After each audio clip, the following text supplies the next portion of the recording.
PK1 Chitral से MPA अदायतुर्रहमान साहब हमारे साथ हैं। ये चित्राल से आए हैं इस एहतजाज में शिरकत के लिए। आइए इनसे पूछते हैं, आप क्या देखते हैं, माहौल कैसा है, क्या होगा, आप आगे क्या देख रहे हैं? बिस्मिल्लाहिर्रहमानिर्रहीम।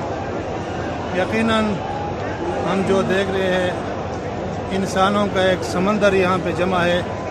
हमने अपने 45 साल ज़िंदगी में इतनी बड़ी इज्तिमा इसे पहले ने कभी देखा है और न कभी बाद में इतना बड़ा इज्तिमा हो सकता है।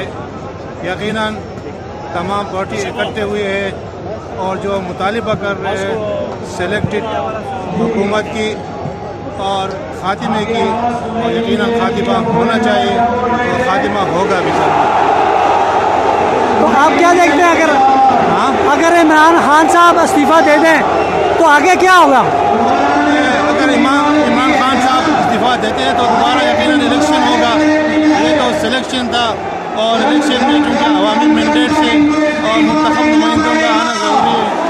मुंतखब नुमाइंदा आएंगे और अच्छी तरीके से हुकूमत चलाएंगे, जो अवाम की नुमाइंदगी करेंगे।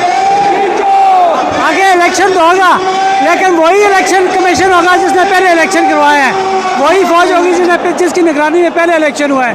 तो फिर आपको तफरीक कैसे लगेगी? नहीं, हमारा मुतालिबा यही है कि जो लोग सिलेक्ट करते हैं उन लोगों का न होना ज़रूरी है, और सिलेक्शन नहीं बल्कि इलेक्शन हम चाह रहे हैं। जब इलेक्शन होगा तो आवाम को उनका सही